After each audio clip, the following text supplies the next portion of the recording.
It's time for Howlers and Growlers. A weekly show from our Arizona Coyotes writing pack, bringing you the latest news, rumors, trades, player grades, prospects, and much more. From training camp to the playoffs, from draft day to the trade deadline, our team covers everything ice hockey in the hot desert. So sit back, grab your favorite cold beverage, and get ready for Howlers and Growlers.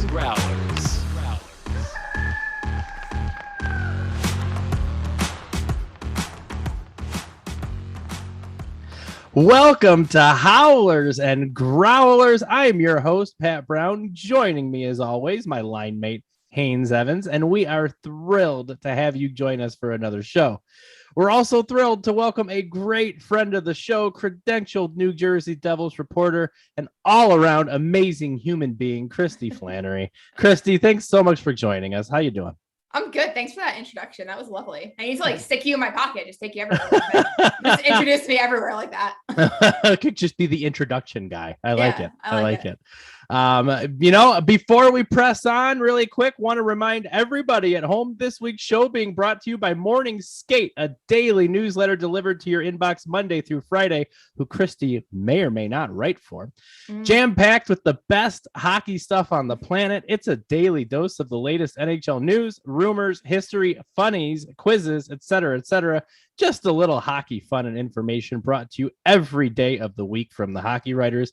You'll see a link down there in the show description, so make sure you check it out, sign up, and enjoy the content delivered to you every single morning, or at least every single weekday, because it's awesome. All right, now down to business, and we need to start with what are you drinking, and I'll kick it off. I'm going pretty hardcore with beer, but by beer I mean beer of the root variety. So just having some root beer today. So, Kristy, what you got? Oh, I haven't felt good all day, so excuse the appearance, and I'm drinking water. Just trying to stay hydrated over here. Well, then we expect a Jordan flu-like performance out of you today. So looking forward to that. Haynes, bring us home. Hopefully somebody's rocking something with a little bit more fun in it. What you got? Yeah, I'm drinking it's a New York-based company. It's called Original Sin. It's a Black Widow raspberry cider. It's a nice, pretty red color. It's very delicious. I've had it before. Haynes, you are legit one of my heroes. That sounds amazing, and I think I need to find some. So, all right, that's out of the way. Let's talk a little Coyotes hockey, because we've got a lot to talk about. A lot has happened since we even just taped our show last week. So let's talk about what everybody has on their minds. The Coyotes and Arizona State University have come to an agreement where the Coyotes are going to be playing at ASU's brand new arena for the next 3 seasons. And let me tell you, people have feelings about this. Seems like there is no middle of the road. For those of you at home, I'm sure you've heard of this, but in case you haven't, the arena seats about 5,000 people, brand new, set to open this fall. Quick caveat, the Coyotes have to dump in about $25 million or so just for improvements for an arena that's not open yet, because they need to bring it up to NHL standards. There need to be separate locker rooms that the players can use. They need to have medical, like X-raying on site and things like that. So there's still a significant investment from the Coyotes going in here. And there's a 3-year deal with, I believe, an option for one more should they need it. Hopefully the brand new arena is built by then, but those are kind of the description of the details there. So we ask our esteemed panel here, and Kristy, going to start with you. What do you make? What are your thoughts from this team playing in a college arena for the next 3 seasons? Okay, so I think I have a thought that maybe most haven't really thought of or even care to think about, but ASU always ranks as like a top party school, and usually a school that has the most attractive girls. You're going to put a very young, hockey team together with drafts that are all college age, like 19, 20-year-olds, and you're going to put them on the college campus to play the game. So I'm thinking from like a PR standpoint, the Coyotes have already had really bad PR with just not having an arena and not paying bills. So I'm like, is this going to lead to more bad publicity in some way? Because you're literally like hey, you're young, you're 19, you're a professional athlete, here's a college campus. Like, you got to think there's going to be an intertwining at some point in time between the students and the players. So I'm just kind of intrigued to see how that's going to go. And if the PR department's not just like bracing for potential headlines that they're just not going to want.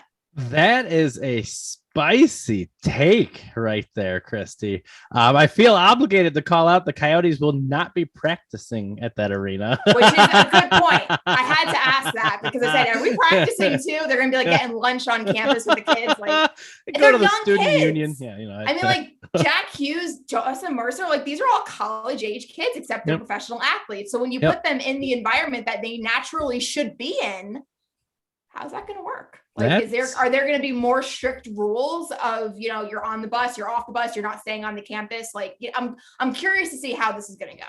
I did see that part of those $25 million improvements include like exclusive parking for the players in which they walk into that new annex. So there's that as well. But super interesting points, an interesting take that not the way I expected this conversation to go. Right, I'm not saying it's a good point, but it's an intriguing point. For sure. Could totally agree. Absolutely. Haynes, let's come over to you. Your thoughts on this announcement? Arizona Coyotes kind of meeting up for the next 3 years in Tempe. What do you make of that? Yeah, I had the pleasure of actually putting an article about this very thing today, and I think it's a great commitment to saying you're committed to being in the Valley. I know that you're going to hear more jokes than you've heard before. You're going to get a lot of slander. People already criticizing it. There's concerns about where they're playing. And, that's understandable. It's not the first time the league has done this. Calgary, Hartford, they both played in 7,000 and under seat arenas while they were having something built. And, it's a great thing for the Coyotes to be playing in Tempe. One, this is so beneficial to the University of Arizona State or Arizona State University. They're going to get top of the line facilities for free that they're going to have once the Coyotes move on from their arena. And two, this is such a great stepping stone in building a relationship with the city of Tempe if you want to get an arena proposal accepted in the first place. So while it may seem kind of funny to watch this for the next 3 years, it's going to be a really loud entertainment area. They're going to be able to bring in way more fans where they are now, and it's really going to be a cool atmosphere, and it's going to pay dividends off in the end with proving to them that, hey, we work here in Tempe. Let's get an arena made here.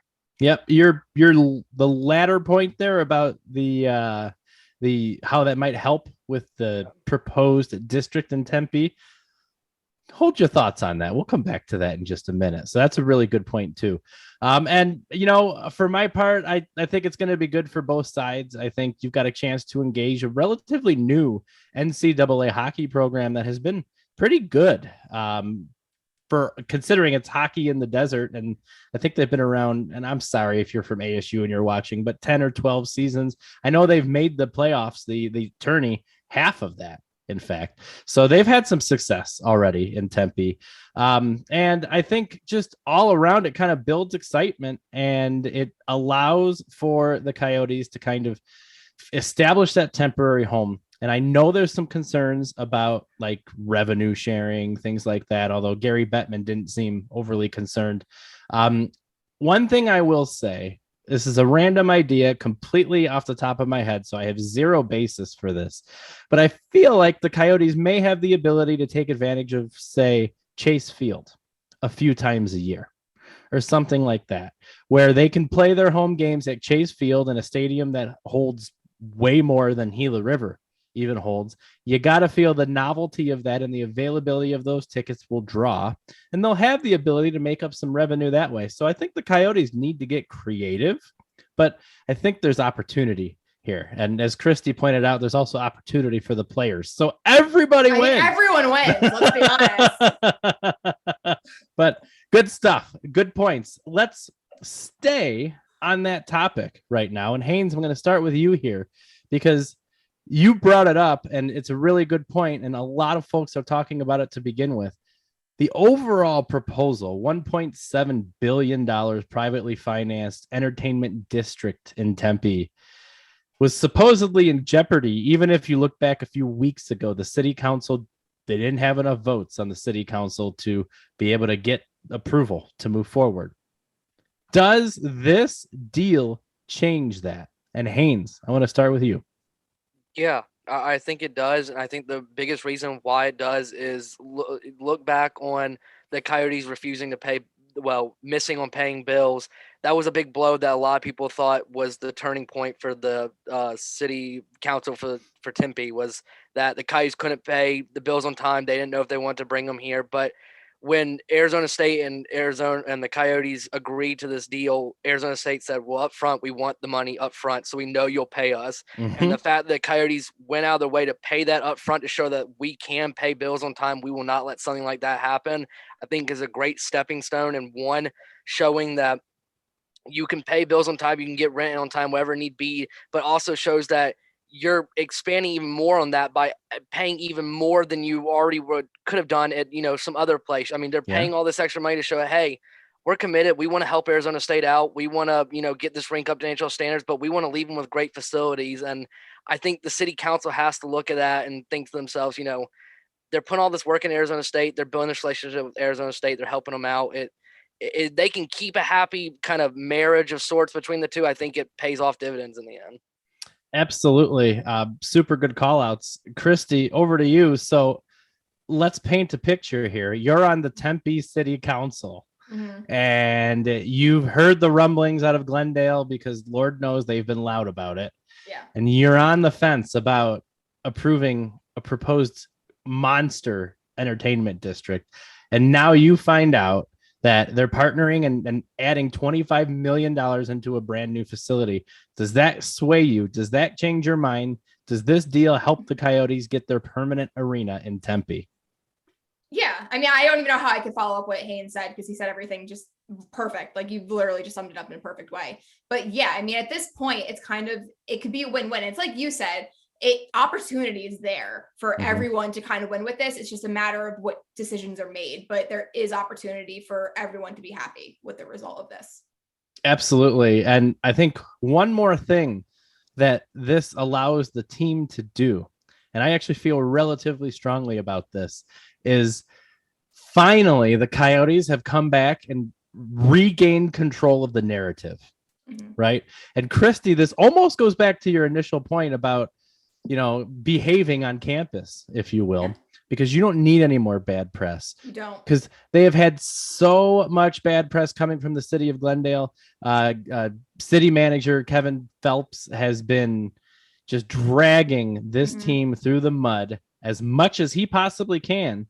And the Coyotes have had no rebuttal. And they finally have their rebuttal here. They finally have an opportunity to say, hey, you don't want us anymore? Fine. We'll go somewhere where we are wanted, and we're going to pay them, and we're going to work with them as a partner. And that is one thing that I think is kind of lost in this whole thing, is the Coyotes finally have a chance. If they don't screw it up again, they've got a chance to control the narrative here. And that's what I'm really excited to see how that goes. So really good stuff, guys. Good perspective. Definitely appreciate it. Let's move on to a little trade deadline talk. Yeah, it's a little bit early yet, but things are already heating up. We saw Tyler Toffoli get traded, and boy, did his debut go well. So we're going to split this into two sections here. And the first is, who, in your opinion, is safe for the Coyotes at the trade deadline? Who, if someone comes calling, will Bill Armstrong say, no deal? And Kristy, we'll start with you.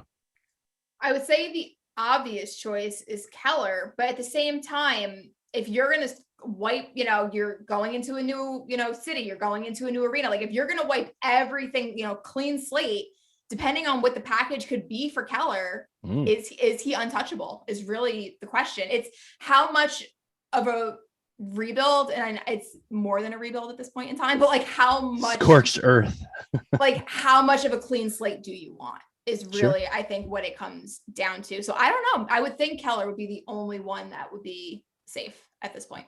I feel like your opinion is sound and strong. All right. Haynes, your thoughts? Is anybody safe at the trade deadline? Yeah, I just talked about this and wrote about this 2 weeks ago. So we're covering all my writing and just actually talked about this on a podcast. So I think crazy how that happens, isn't it, man? Yeah.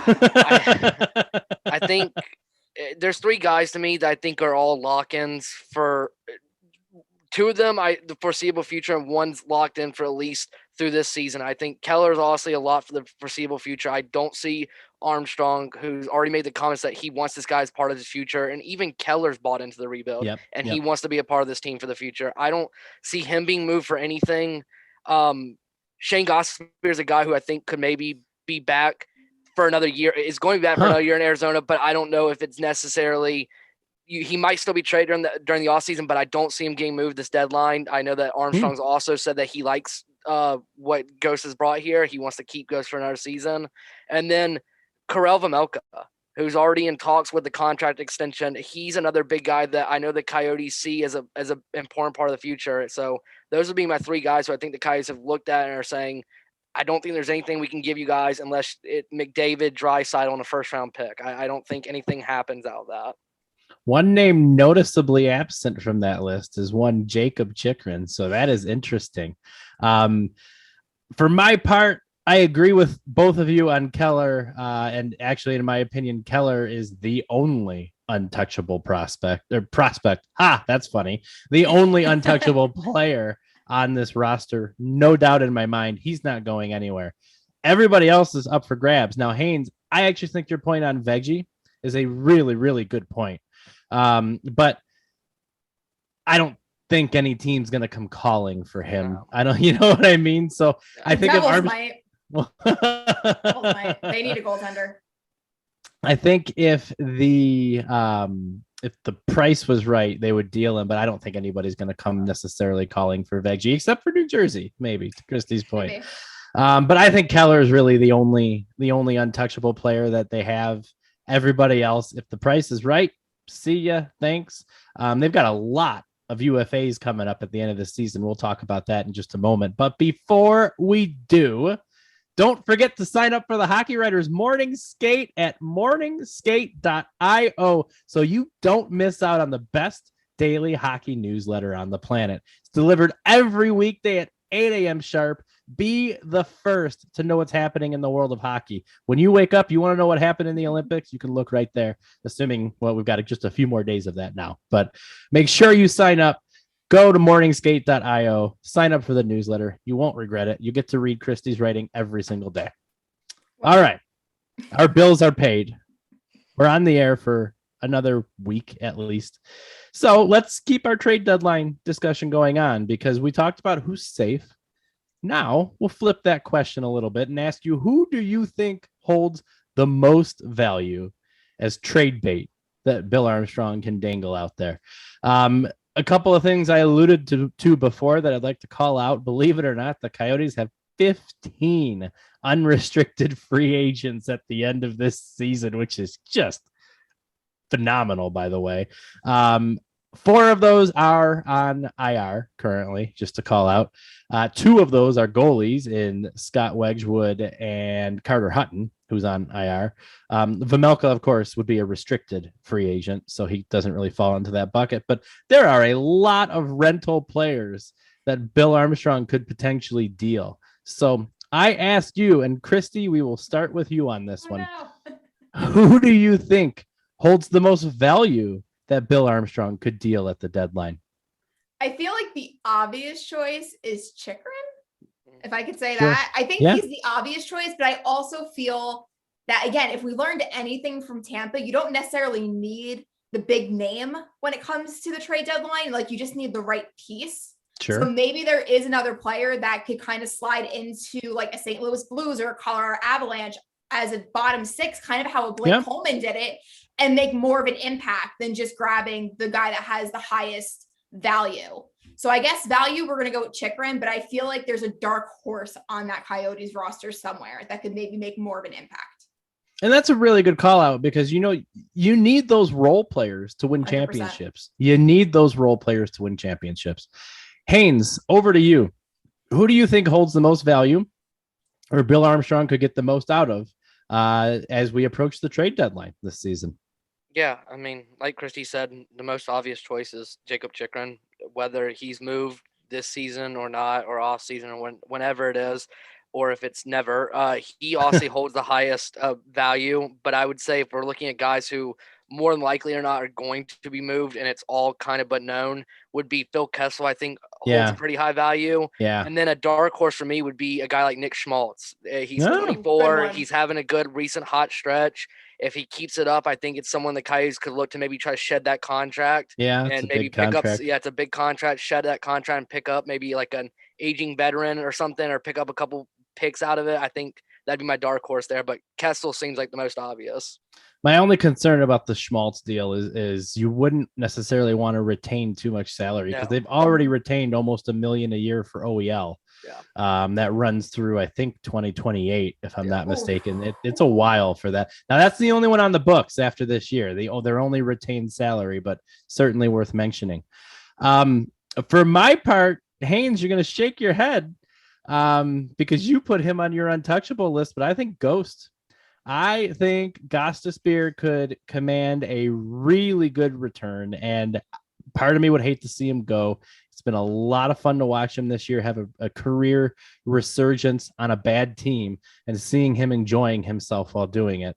I think he brings a lot of leadership. He's got amazing vision, always seems to be making plays. But because of that, I think you're going to look into a team that maybe they're looking to contend for the next 2 years, right? This year and next year. So they don't need a rental player necessarily. They want a player that can come in, play a role down the stretch this year and have a huge impact next year. And Ghost would certainly fit that bill. So I'd hate to see him go. But I think aside from the obligatory Chikrin, which we all agree would be the biggest haul, if you will, I think that Shane Gostisbehere could bring a pretty good return for the team if Armstrong was able to unload him at the right price. So good stuff. Good stuff. Let's move on and talk about the next captain of the Coyotes because they haven't named one this year. And heading into the season, there were a few opinions on who may or may not get named. Obviously, nothing's happened. They've been playing with 3 alternate captains each game, and perfectly fine. We've seen teams do that for years at a time. But it's always fun to speculate, right? So, Haynes, going to start with you on this one. Who do you see as the team's next captain? Is he already on the club, or is he not even on the club yet? No, it's Clayton Keller. I'll be blatantly honest about it. We all thought it was Jacob Chikrin coming this season. It was assumed that he was going to be the guy to take the reins from OEL, and until a couple months ago, and all of a sudden all this trade talk started to happen. It was a dead lot that he was going to be the guy. But Clayton Keller, if I can plug another article that I've written about him and his leadership, he's commanding leadership, and he's getting respect from everybody. Bill Armstrong's taking notice. Andre Torini's taking notice. Yeah. Andrew Ladd's taking notice. Everybody on the team has taken notice, and everybody on other teams has taken notice and are now trying to alter their game plan around him. And I mean, he's everything you'd want. Younger captains in the league is not something we haven't seen. Nico Hischier's one, Connor McDavid's one, Dylan Larkin's one. We've seen young captains in the NHL, and I think Keller is a perfect guy to take that next role. I think he's really shown it, and I think that he'd be the next great captain for the Coyotes. Just one add-on, Haynes. The press box has taken notice of Keller's play as well, and he's talked about quite a bit up there. So. Kristy, I mean, we just heard Nico. If that's not a perfect transition, I don't know what is. What do you see in terms of the future of the Arizona Coyotes captaincy vacancy? I find it's so interesting because it's like Haynes said, you see so many young captains that kind of are put into, they get the C and they're there to kind of grow with the team. You're not really seeing like the Scott Stevens captains anymore where you have this huge veteran presence. So I would say Keller's the obvious choice to kind of grow with the team. Now, if we're thinking like Austin Matthews might win a cup with Toronto this season and then says, you know what, I'm going to come home. Let's go back to the desert. I'm tired of being in the winter. Then obviously, if you can get that veteran presence in to kind of help this young team, because we don't know what the team's going to look like next year. We have no idea. This team's going to have a huge shakeup between now and October. So if you can get a veteran that has been a proven champion in some degree, why wouldn't you take that if it's available to you? But obviously, Clayton Keller is the obvious choice at 23 to grow with the team, similar to what Nico's doing in New Jersey. That was my rant. I just wanted to say Austin Matthews is going to Arizona. I love that you said that. And actually, the best joke in there was the Maple Leafs win a Stanley Cup. They got to make it out of the first round first. I know. Hey-o! I know. It's too early for those jokes. We have so much time for those. It is never too early to rag on the Toronto Maple Leafs. Ever, ever, ever. Love it. For my part in Haynes, I fell right into that bucket you were talking about. I was certain Jacob Chikrin was going to be captain, to the point that I was, and this was silly on my part, but I was almost surprised they didn't announce it before the season started. But for good measure, and this is why there are smart people running hockey teams, and I sit here and talk into a microphone, because hands down, Clayton Keller. I've been so impressed with him this season. He started out pretty good. He kind of had a lull there for a little bit where people started doubting and people started hating, and he turned it around times infinity. And to your point, Haynes, he's bought into the rebuild. He's a clear leader on the team. He's trying to make his own teammates better while still playing a responsible game. And best of all, as a member of the media, he answers every question that is asked, whether they win 2-1, whether they lose 8-1. That's a good leader tendency. Absolutely. And immediately my mind goes to, you mentioned him, Haynes, Dylan Larkin, who part of those Red Wings rebuilding teams, always was there to face the media. And this is even pre-COVID, when they would just go up to him at his locker every single game. It wasn't like now where we're having to do press conferences and you request a handful of players. So that type of thing. And Kristy, I'm going to put you on the spot for a minute. Okay. I know, curveball. But what do you see out of Nico? Because obviously New Jersey's not having a season for the ages. So we talked about a young captain. What do you see out of Nico? And what do you see? I feel like we all need to agree that Nico is extremely underrated for what he does. I agree. Is he a flashy player? No, he's not a Connor McDavid, but not every first overall pick should be compared to Connor McDavid. It's not fair. Sure. He, kind of like Keller, he's usually tasked with coming into the media room after losses. And actually, I was at the arena yesterday and the team ended up losing to Tampa in a very bad fashion. And we were expecting Nico, and the team was like, he's done this so many times and he's so respectful. He answers every single question, but like, it's not fair that he keeps getting this task of coming in here and you're answering the same question night after night of like why your team isn't working. And I'm of the belief that you win as a team and you lose as a team. And to put that on one 23-year-old shoulders to have to be the face of it all every night is not fair. But Nico, I love that he's a captain that leads by example. And awesome. He expects the best of himself and then expects the team to kind of carry suit. And just to make a note on Keller, he is the face of that franchise. So for sure. Like the fans know him, the fans love him. He already made the All-Star game. Two-time All-Star. That is the face of your franchise. So it really is a no-brainer unless you get, like I said, some kind of champion to go there. It's a no-brainer. That is fantastic insight. Thank you for that, Kristy. Sorry to put you on the spot, but hit it out of the park.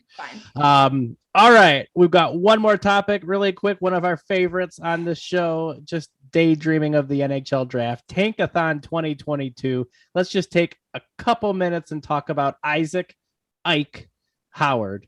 American, I didn't write it down. I believe I saw out of Wisconsin. I should have had that written down, but 44 points in 37 games, played with the U18 team in the U.S. developmental program, 16 points in 14 games in the U.S. national development program, juniors, only 17 years old.